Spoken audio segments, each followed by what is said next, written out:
Howdy everyone, and welcome to another episode of Oxygen Not Included.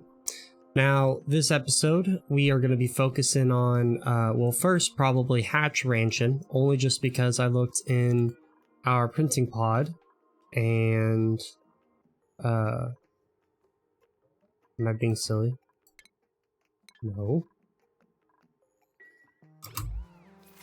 Oh, I already did it.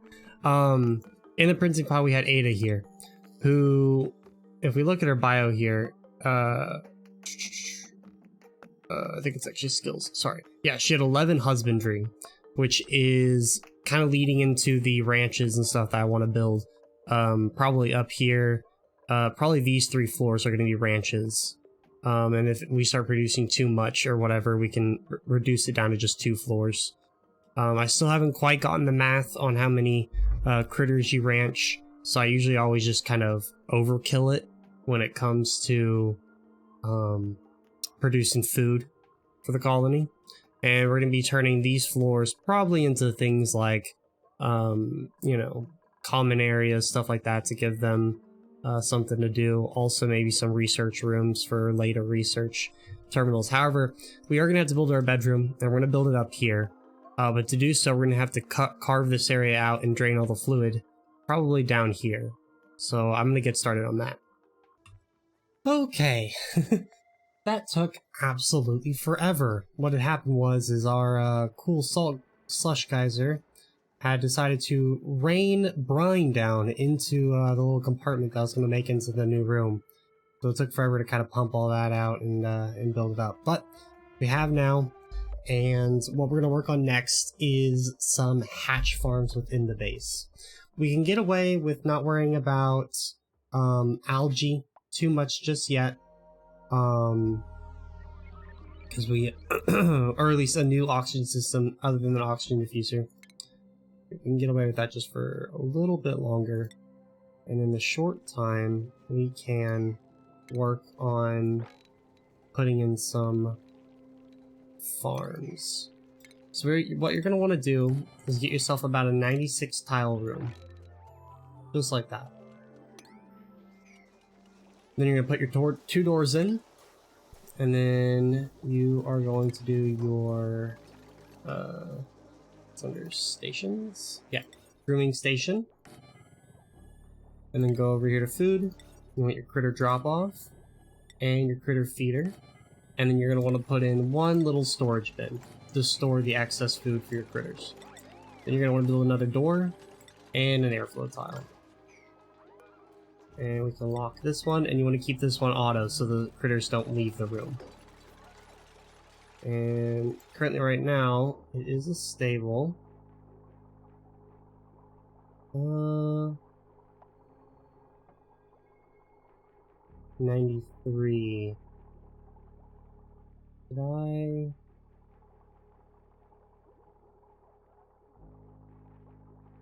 Stable, maximum room size is 96. Oh, okay. We're off. We are off. So, what we're gonna have to do is that these doors are just gonna not... Either we shift the entire base over to the right one, or we just move these doors to the very edge. It'll just be the easier option. And then you're going to want to take a airflow tile and throw it in the corner, like that. And we have a bunch of water on the floor. That needs to get mopped up. Mop all that up, please.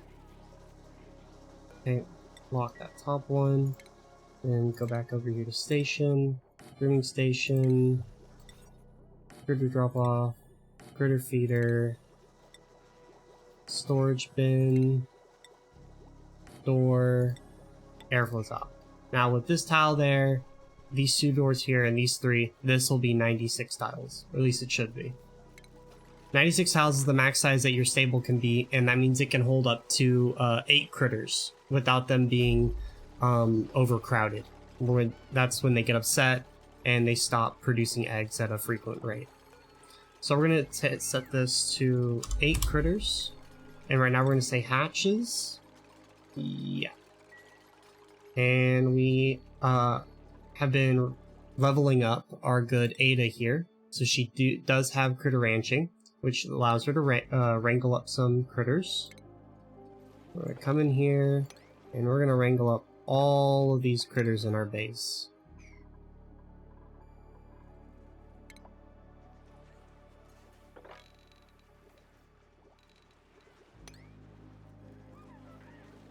And sweep up just the liquids in this room, because we don't want to sweep up all the polluted dirt in there. And sweep up just the liquids here too.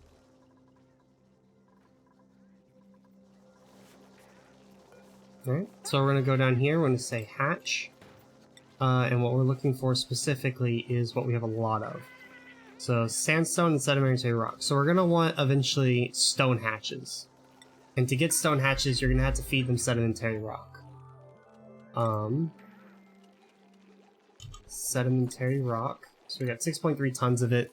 Should be plenty. So then you want to come over here, go into raw mineral, and set this to sedimentary rock also. So your duplicates will come and slowly fill up this storage bin, and it'll make it a lot easier for them to fill up the critter feeder nearby. And eventually you can put an auto sweeper in here that'll auto fill up your critter feeder and storage bin, while also sweeping up any like coal and eggs. So you can kind of automate this kind of ranching process. As you see, we have a stable, 96. We currently have 7 critters in there. And there's a hatchling egg there for future. And this one still needs wrinkled. So I think we are going to have 8 of 8. Nice. Alright, so now they're going to slowly get groomed and slowly become, what's the word? We want you to be improved. Actually, he should do a bit of critter ranching also. Help out. They're going to be domesticated, and that'll improve their egg laying rate, but they will eat more food. But that's okay, because that's what we want. So we're going to go up here, and we're going to tell Hassan to start focusing more on ranching as well, just to help out Ada, who should also be focusing on ranching. And that should get started. So we're going to let that go ahead. And what we're going to do in the meantime is we are going to go over here into food. And I don't have it researched. So actually we're going to come up here into food and research the incubator. And get that going. Alright, so now that we have our farm set up, and we also have a new room built for Ada, we can start working on our previous project that we were going to work on, which is starting our oxygen system for the base here. So first things first, we're probably going to break this tile and start digging out this coal, not all of the coal biome. Well, the way the salt slush geysers placed,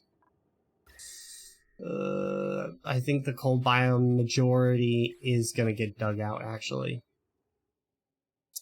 Which is a shame. I think what we're gonna do, actually, is I think we're gonna do some more exploration. Because I kind of want to build my oxygen system next to an anti-thermo nullifier, which are machines that if you feed them hydrogen, they cool down the area around them. And they're very useful at keeping your oxygen cool.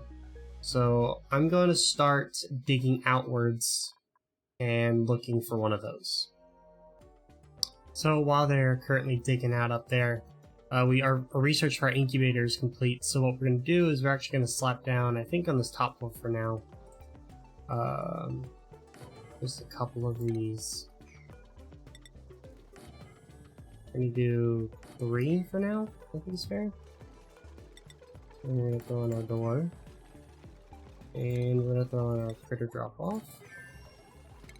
And our storage bin. So this room, what's going to do is your storage bin is going to be set to eggs, right? Priority 5. And then incubators are going to be set to the eggs that you want to be incubating. You don't really have to power them. Powering them lets the eggs grow faster, but we do not need a large influx of hatch eggs right now. Or at least we don't need them quickly. So you take these and then you set these priority 6. So what's going to happen is your duplicates are going to want to fill up the storage bin at priority 5, but if any of these are empty, they're going to fill these up with the eggs first, right? And if there are any kind of leftover eggs, they will just break inside the container instead of hatching and just become raw eggs that can be turned into omelets.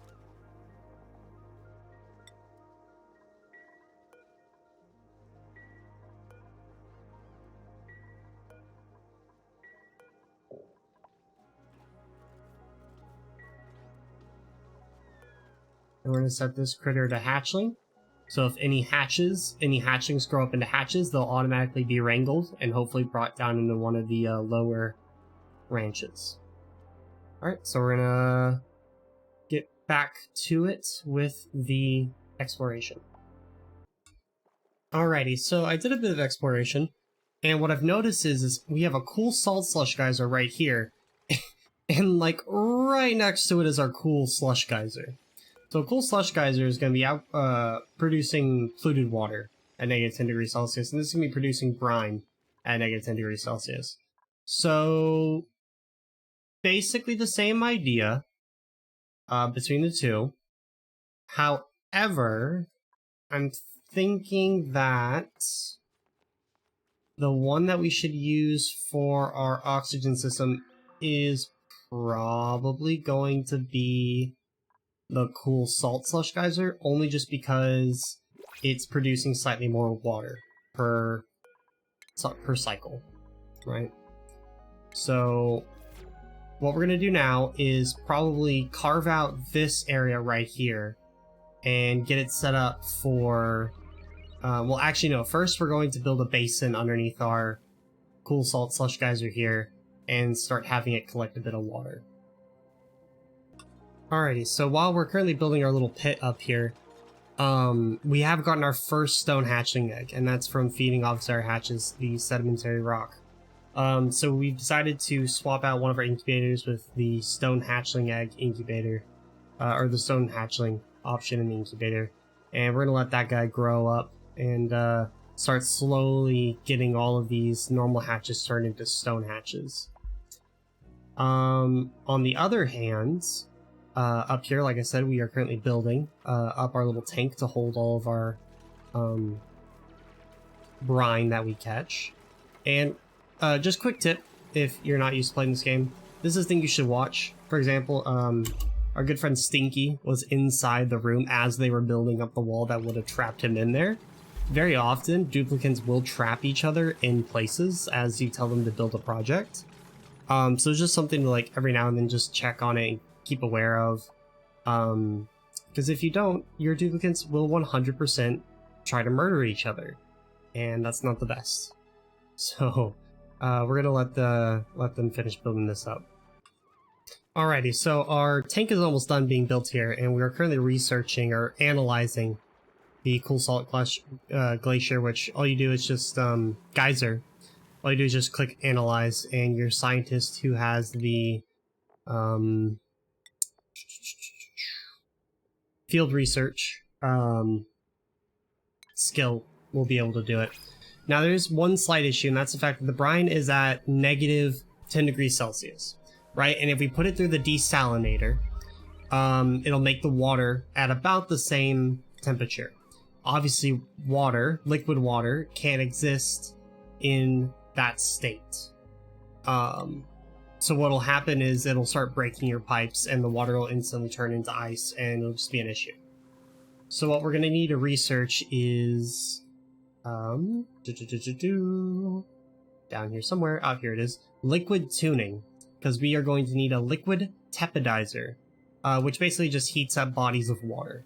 So what we're going to do is we're set up a little automated system that's going to heat up our brine water until it's around 1°C. At 1°C, obviously water can exist, and then once it gets to 1°C, then we'll allow it to be pumped out into the desalinator to turn to water, and then that water will be used in our spawn that will be producing oxygen for our base. So one slight issue that I've been basically putting off while we've been working on this is the fact that my duplicates are now really busy, right? They're constantly working. And because of that, they don't really have time to be running on these manual generators anymore. So what we're going to need to do is set up a bit of coal power, just for the time being. So we can set that up probably about here for now. And it'll also kill two birds with one stone, as we'll get some more LP.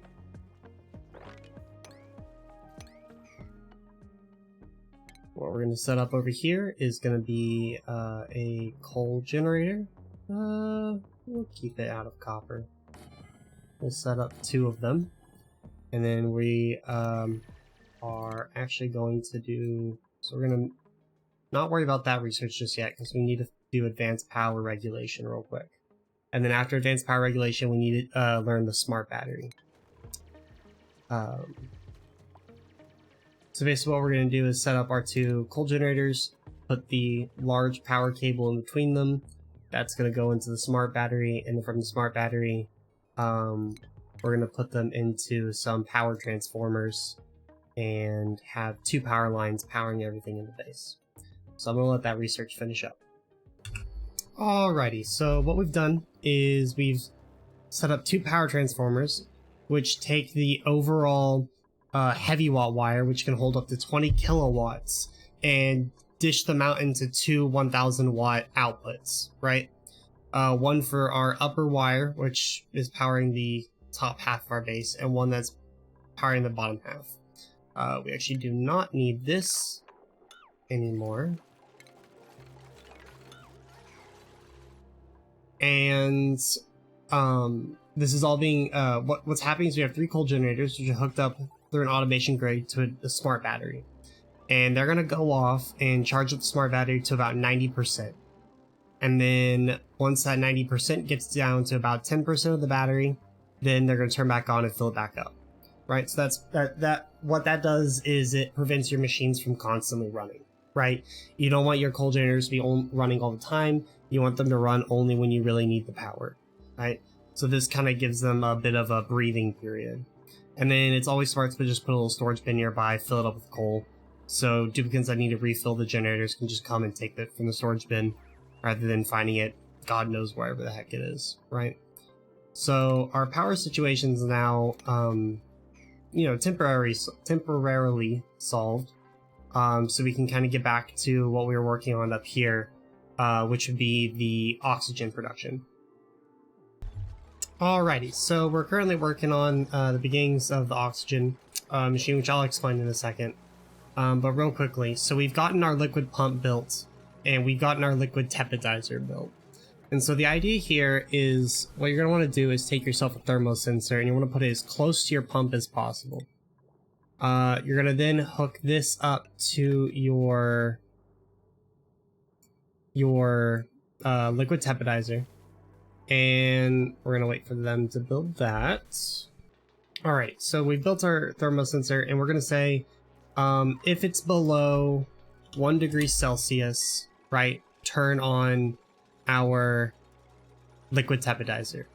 But when it's less than 1 degree Celsius, we do not want the pump to go, right? So we want the liquid tepidizer to turn on when it's below 1 degree Celsius, but we want the pump to turn off. So to do that, we're going to need a NOT gate, right? So just to have the opposite signal, actually we're going to put that on the bottom, just to have the opposite signal, right, for your pump. And that's all you need for your little pool here. So we're gonna let them finish that up, and then from here, when this thing is done, when this thing is ready and it's able to pull out water, what we're gonna do is just have an input, and we're gonna be using our insulated liquid pipes with igneous rock, and we're gonna bring that down and plug that into the output there, and then this bad boy can come up to where our oxygen machine is going to be set up. Alrighty, so the oxygen machine that I'm style that I'm going on is called I believe it's used in Yeah, I believe it's used in Francis John's video. I'll link it in the description, where he kind of goes over the construction of it as well. But it's supposed to create enough oxygen for 30 people, doesn't use up that much water, and it completely powers itself, right? And even produces a little excess hydrogen that you can add to your main power supply. So you first want to start off with 6 little gas pumps, right? And then right above these, you're going to want to put in 1, 2, 3, 4. 1, 2, 3, 4 air tiles. Then you want to put in some manual airlocks and just some normal tiles, just like that. And your duplicates are going to go ahead and build that. Also, you can put insulated tiles there on the end. And we can dig all that out. And extend up our ladder. Right? And then what's going to go on these tiles are your electrolyzers. So 1, 2, 3, 4. What electrolyzers do is they turn water into oxygen and hydrogen, right? And of course, hydrogen will rise above oxygen because hydrogen is a less dense gas. So we'll let them finish this up.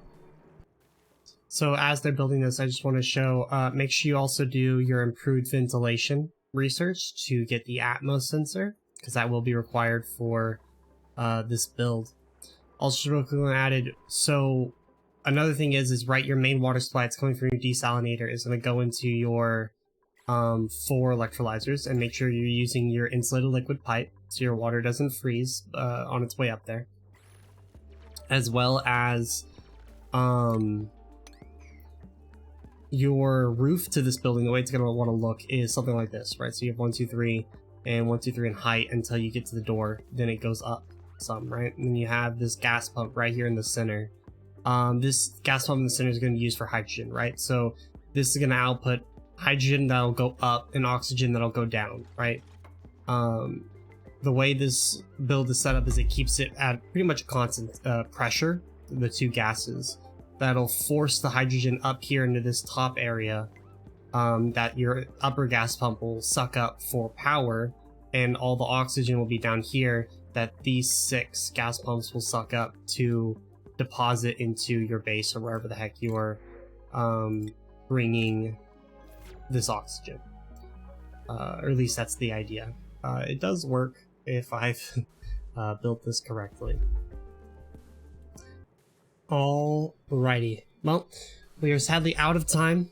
As I said, I will link the full build of this in the description if you'd like to see it now. Next episode, beginning of next episode, we will finish building up this oxygen machine, and I'll finish explaining it, of course.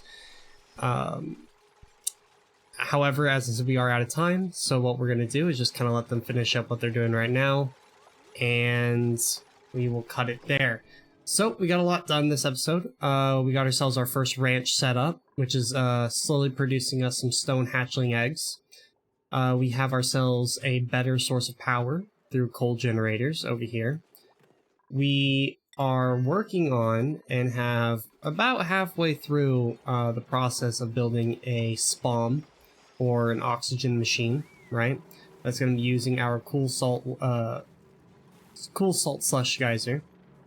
Another thing that was requested was to put the world seed in the description. So in this video's description, I will put the world seed, and I'll put it retroactively into the other world seed, or the other descriptions as well. With that, I hope you all have a nice day, and I hope to see you all in a future video. Bye-bye.